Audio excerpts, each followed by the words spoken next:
안녕하세요. 주말농부TV입니다. 사과대추 나무 앞에 있는데요. 지금 이제 3월 말에 접어들고 있는데, 자, 사과대추 나무 가지치기는 다 끝나셨을 거고요. 오늘 이렇게 이제 동영상을 찍는 이유는 곧 이제 사과대추 나무 순이 올라올 겁니다. 언제 올라올지 궁금하시죠? 지금 이제 묘목을 올해 막 처음 심으신 분도 계실 거고, 또 1년차, 2년차 심은 지 이제 뭐 1년부터 많게는 몇 년차 이제 키우신 분들도 계실 텐데, 사과대추 나무 수는 작년 기준으로 보면 한 4월 15일, 20일경 사이에 순이 나왔거든요.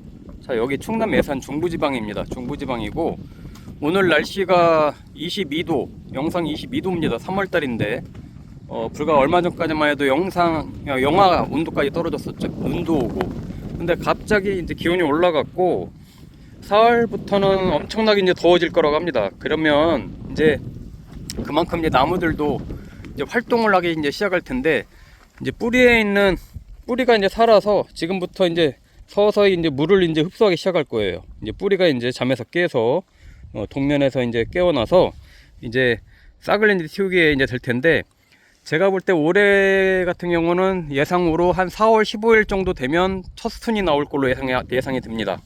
예, 굉장히 이제 빨리 나오게 될 것 같아요. 그만큼 기후가 많이 이제 더워지고 있는데 이제 준비를 해야 됩니다. 그래서 지금 가지치기는 이렇게 바짝바짝 다 사과대추 나무는 했을 건데, 자, 순치기 방법. 자, 순이 나오면 또 바로 또 마음이 급하셔가지고 또 이것저것 하실까봐 제가 미리미리 좀 보여드리려고, 설명드리려고 하고요. 대추순이 나오면 또 막 쉴 새 없이 바로 순치기 하시는 분들이 계세요. 그러기 때문에 미리 지금 제가 한 20일에서 10일 전 사이에 지금 영상을 올려드리는 거고, 사과대추 나무는 어떻게 키워야 되는지 그 원리부터 일단 알아야 어떤 순을 키우고 어떤 순치기를 할 건지 요거를 이제 아시게 될 텐데, 사과대추 나무는 무조건 새순가지에서 열매가 열립니다. 그러면 지금 이렇게 다 잘라줬잖아요. 작년에 자랐던 나무들을 이렇게 다 잘라주고, 이렇게 이제 한두 마디씩 남기고 이렇게 동서남북 가지가 뻗을 수 있게끔 방향만 잘 잡아놓고 이제 다 잘라줬는데, 그러면 이 첫째 마디, 둘째 마디 이런 마디 이런 사이에서 이제 다 이제 순이 올라올 거예요. 이제 4월 중순부터 새순들이 여기서 나오게 됩니다. 자, 그러면 그 새순 가지를 키워야 돼요. 근데 이제 열매순이 이제 같이 나오기도 합니다. 이제 나중에 이제 보시면, 아, 이게 가지순이구나, 그냥 단순하게 열매순이구나 하는 거는 눈으로도 바로 식별이 가능하실 정도로 보이는데, 그때는 열매순들은 이제 나중에 바로 이제 집어줄 거고요. 가지순을 이제 키워야 돼요. 가지순을 키워서 거기에서 이제 격가지를 키우고, 거기서 열매순을 키워서 거기서 따먹게 되는 건데, 보통 이제 새순가지를 이제 받으면, 새순가지는 저 같은 경우는 한 6마디, 7마디 정도를 남기고 마지막에 순을 집어줘요. 그러니까 거꾸로, 뭐 다른 방법으로 이제 이 길이로 보면 한 90cm 정도, 예, 90cm에서 한 이 정도 키우면 보통 격가지가 한 6개에서 7개 정도 나오게 됩니다. 그러면 거기에서 이제 주렁주렁 이제 대추가 열리게 되는데, 꽃이 피고 열리게 되는데, 새순가지가 나오면 다 나올 거예요. 이런 데서 마디마디에서 굉장히 많이 나와요. 여기저기서 다 나와요. 그러면 이렇게 이제 가지를 하나쯤 잘라서, 여기도 하나를 잘라고 했잖아요. 자, 이렇게 보통 가지를 바싹바싹 잘랐을 경우에는 한 가지만 키웁니다. 한 가지. 예, 여기에서 나오는 모든 새순가지를 다 키우면 서로 겹치고 광합성도 안 되고, 나중에 통풍도 안 되고, 꽃이 펴도 다 떨어지고, 나중에 낙과가 많이 생깁니다. 영양분도 분산되고요. 그렇기 때문에 한 가지만 키운다 라고 생각하시고, 여러 순이 나오더라도 잘 봤다가 튼실하게 굵게 나오는 애들이 보여요. 그런 애들을 하나를 받아서 키운다고 생각하시면 됩니다. 그럼 나머지 순은 예, 나중에 다 집어줄 거예요. 깨끗하게 다 집어주고, 새순가지만 깨끗하게 키워도 그 한 가지에서도 많게는 100개 정도 열립니다. 예, 제가 이 가지에서만도 작년에 한 500개 따먹었거든요. 괜히 많이 따먹었어요. 이 한 가지에서도 많게는 100개까지도 열릴 수 있으니까, 너무 많은 욕심을 부리셔서 이 순들을 다 남기려고 하지 마시고, 한 가지에서 한 순만 키운다라고 생각하시고 나중에 지켜보시면 됩니다. 그리고 복조대추나무하고는 다르게 이 사과대추나무는 열매순 바로 이렇게 이 주가지에서 나오는 열매순들이 이제 생겨요. 이제 4월 중순부터 열매순들도 같이 나오게 될 텐데, 그런 열매순들은 안 열립니다, 사실. 왜냐면요, 영양분이 기본적으로 새순가지로 다 집중이 되고, 또 이 주가지에서 나오는 열매순들은 나중에 꽃이 핀다고 하더라도 다 낙과가 됩니다. 예. 왜냐면 햇빛도 잘 못 보고요, 광합성도 잘 안 되고, 가지 쪽으로 다 또 영양분이 가기 때문에 결국은 걔네는 다 낙과가 돼요. 그래서 쓸데없이 잎만 키우는 경우가 있어요. 그러면 영양분이 오히려 분산되는 그 부작용이 있기 때문에 그런 열매순들은 다 제거를 해줘서 깔끔하게 세 가지 순만 키워가지고 거기서 열매를 맺게 하면 된다. 이 원리만 아시면요, 그냥 사과대추나무 키우는 거는 쉽고 순치기 할 때도 걱정 안 하셔도 됩니다. 자, 제가 또 뒤에 있는 나무도 가서 볼게요. 자, 이것도 또 다른 이제 사과대추나무인데 제가 뒤에서 키우고 있는 건데, 얘는 요 뒤에 있는 애는 제가 굉장히 많이 길게 남겼어요. 왜냐면 뒤에 산이 있기 때문에 북향이라서 이쪽은 햇빛에 잘 안 나와서 조금 뒤로 빼가지고 가지를 키워야 이쪽 남쪽 찍는 방향에 이쪽 오른쪽 방향에서 비치는 햇빛을 받을 수 있기 때문에 좀 길게 뽑았는데, 이런 경우라고 하더라도 여기서 다 싹이 나올 거거든요. 이런 데서 다 싹이 나올 텐데, 여기서 나오는 싹만 하나 길게 뽑아 올릴 겁니다. 여기 있는 애들은 다 쳐줄 거예요. 그래서 공간을 확보해 주는 거죠. 그래야 광합성이 잘 되고 통풍이 잘 됩니다.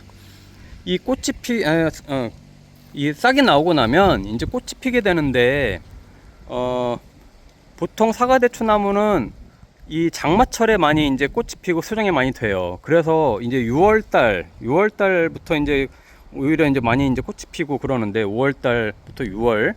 근데 비 올 때 꽃이 피면 수정이 잘 안 되는 경우가 많이 생깁니다.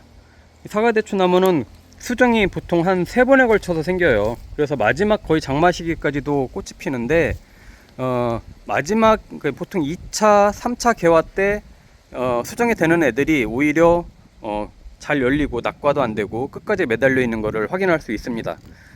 그래서 첫 번째 꽃 피는 애들이 수정이 잘 안 된다고 하더라도 너무 실망하거나 걱정할 필요 없이 조바심 가질 필요 없고요. 어쨌든 4월 중순부터 이제 새순이 나오면 그 순들을 어떻게 순치기를 하고 가꿔야 되는지 이것만 잘 유심히 보고 계시다가, 살펴보고 계시다가 잘 관리하시면 됩니다. 자, 이렇게 이제 가지치기를 겨울에 다 해서 준비를 다 해놨어요. 봄맞이 할 준비를 다 해놨는데, 순치기를 너무 성급하게 하거나 또는 복조대추나무하고 거꾸로 하는 경우가 있어요. 일반 대추나무하고 거꾸로 해가지고 망하는 경우가 있습니다. 가지치기는요, 그래도 어느 정도만 대충 이렇게 어설프게 해놔도 어디선가는 싹이 나오기 때문에, 심지어 이런 데서도 나와요. 이거 다 잘라버린다고 해도요, 이런 데서도 나옵니다. 이 주가지에서 나와요. 이 뿌리가 살아있는 한. 그러면 새순가지를 받을 수가 있는데, 새순이 나온 거를 너무 성급하게 막 다 집어주거나, 아니면 복조대추나무하고 다르게, 복조대추는 이 주가지에서 나오는 열매순도 키우거든요. 근데 거꾸로 새순가지를 다 집어버리고 열매순만 남기는 경우가 있어요. 이 사과대추나무에서. 그런 분들 많이 보는데 하나도 안 열립니다. 그러면 사과대추나무는요, 그러면 대추가 하나도 안 열리고 올해도 또 망하게 돼요. 그래서 미리미리 이런 영상들도 보시고 사과대추나무 순치기 하는 방법 이런 거를 좀 알고 계셔야 실수를 안 하십니다. 안 그러면 봄부터 순치기를 잘못해 가지고 더 이상 되돌릴 수 없는 상황이 와서 올해도 또 사과대추 따먹지 못하는 현상이 발생이 되는 거죠. 그거를 방지하기 위해서 제가 미리 이렇게 설명을 드리는 겁니다. 꼭 어떨 때는 이 순이 나오고 나서 영상을 찍어서 올려드리면 너무 그때 이미 막 순치기를 다 해버려 가지고 어떡하죠 라고 하시는 분들이 계신데, 그렇게 너무 성급하게 하지 마시고요. 조금씩 기다렸다가 순이 어느 정도 컸을 때 해도 되니까 좀 보고 계시다가 하시면 좋을 것 같아요. 그 다음에는 지금은 이제 뭐 저는 어느 정도 이 웃거름을 줬습니다. 웃거름을 줬기 때문에 더 이상 이제 지금 할 거는 없는데, 이 사과대추나무는 이 꽃 피는 시기가 굉장히 중요해요. 꽃 피는 시기가 중요하기 때문에 이 순치기를 할 때도 공간을 많이 확보를 해줘야 됩니다. 서로 가지 사이에 공간을 많이 확보해줘야 꽃이 피고 나서 수정이 될 때 공간이 많고 햇빛을 잘 받아야 수정이 잘 되고 열매가 떨어지지 않아요. 안 그러면요, 꽃이 피고 나중에 꽃도 다 떨어지고 열매가 열린다고 하더라도 다 또 나중에 낙과가 되는 현상이 생기거든요. 그러니까 그런 걸 예방하기 위해서 좀 살펴보시면 좋겠고, 제가 찍어드리는 영상은 당연히 지금 노지입니다. 노지, 하우스 아니에요. 저는 그냥 집 옆에 이렇게 사과대추 나무 한 2그루 심어놓고 복주대추도 키우고 있습니다만은, 그냥 이게 노지에서 키우는 거잖아요. 그러기 때문에 이런 가지치기나 키우는 방법이나 이런 것들이 약간 과수원하고 좀 다를 수 있어요. 가끔 과수원 영상 참조하시는 분들 계신데, 특히 하우스 안에서 재배하는 거, 이런 거하고는 조금 다를 수 있어요. 왜냐면 저는 노지 재배이기 때문에 어느 정도 공간이 좀 확보가 돼요. 가지가 옆으로 조금 더 뻗어 나가게 해도 되고, 설령 위에 있는 거가 너무 높이 있어서 위로 올라간다고 하더라도 조금은 더 올라갈 수 있게 할 수 있어요. 근데 하우스 재배는 어떻습니까? 높이 제약도 있고, 이 조밀조밀하게 이제 심어서 많은 수확을 해야 되니까 옆에 간격도 이제 조정을 해야 되고, 또 작업할 용이성을 위해서 너무 높이 키우지 않게 되고, 저 같은 경우는 이 높이를 2m까지는 키우거든요. 왜냐면 여기선 제가 사다리 놓고 올라가서 작업을 할 수 있으니까. 근데 하우스 안에서는 그렇게 작업하기 어려우니까 굉장히 낮게 키웁니다. 예, 보통 한 1단만 키워요. 저는 2단으로 키우고 있거든요.